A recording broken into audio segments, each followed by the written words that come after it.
Pengawali sekitar Jambi pemirsa Kejaksaan Negeri Tanjung Jabung Barat saat ini tengah mendalami kasus dugaan korupsi pupuk bersubsidi. Ini yang terjadi di Kecamatan Batang Asam pada tahun 2023 lalu. Penyelidikan intensif dilakukan untuk mengungkap potensi kerugian negara dalam kasus ini.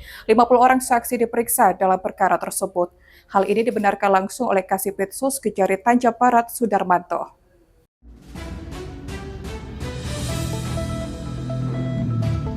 Hingga saat ini, Kejari Tanjung Barat terus gencar memberantas kasus korupsi.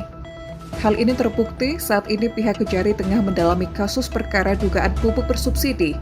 Terdapat penyimpangan dalam penyaluran pupuk subsidi tersebut. Menurut Kepala Seksi Tindak Pidana Khusus Kejari Tanjung Barat Sudarmanto, hingga saat ini pihaknya telah memeriksa sekitar 50 orang saksi terkait perkara tersebut dan telah berkoordinasi dan meminta pendapat ahli keuangan negara dari Bandung.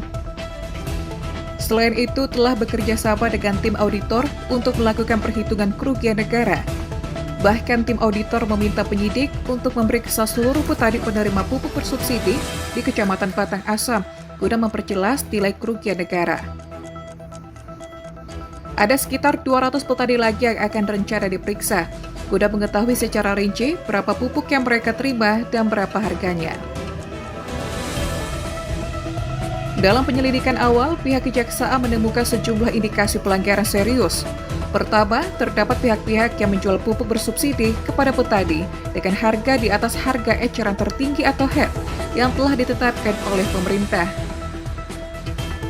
Kedua, ditemukan adanya dugaan manipulasi data luas lahan dalam ARDKK atau Aplikasi Rencana Definitif Kebutuhan Kelompok.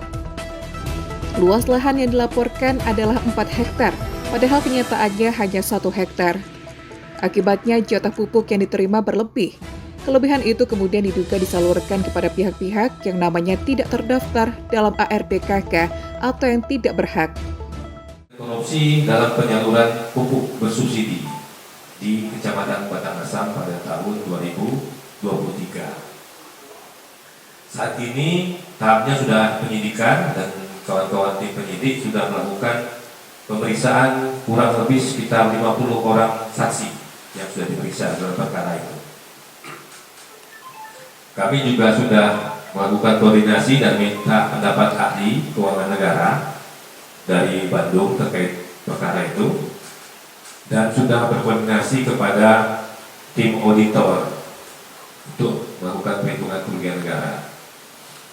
Masukan dari permintaan dari auditor kepada tim penyidik untuk perkara tersebut, kami diminta untuk melakukan pemeriksaan kepada seluruh petani yang menerima pupuk bersubsidi itu di Batang Asam. Jadi ada sekitar 250 orang lagi yang akan kami periksa.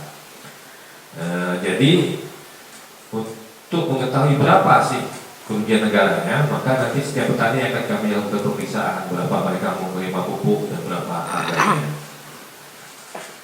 Jadi yang kami temukan dalam penanganan perkara dugaan tindak pidana korupsi penyaluran pupuk bersubsidi yang ada di Batang Asam itu adalah ada beberapa pihak yang menjual pupuk itu kepada para petani di atas harga eceran. Meski demikian, Sudarmanto menambahkan, yang mana nantinya penyidik memastikan akan terus menggali informasi, serta melakukan pemeriksaan menyeluruh untuk memastikan semua fakta terungkap. Penegakan hukum terhadap kasus ini diharapkan dapat memberikan efek jera dan memastikan subsidi pupuk tepat sasaran. Penyelidikan ini menjadi bukti komitmen Kejari dalam menindak tegas segala bentuk penyimpangan, khususnya yang merugikan petani dan negara. Kami temukan dalam penanganan perkara dugaan tindak pidana korupsi penyaluran pupuk bersubsidi yang ada di Batang Asam itu adalah ada beberapa pihak yang menjual pupuk itu kepada para petani di atas harga eceran tertinggi yang telah ditetapkan oleh pemerintah, dalam hal ini Kementerian Pertanian. Selain itu juga kami temukan dugaan markup luas lahan. Misalnya di sini Mas Eko lahannya cuma 1 hektar, tapi di RDKK disampaikan dia punya lahan 4 hektar. Padahal lahannya 1 hektar. Jadi jatahnya berlebih, dan itu lebihnya itu diduga disalurkan kepada orang-orang yang namanya tidak terdaftar dalam Surya Kurniawan, JEK TV, melaporkan.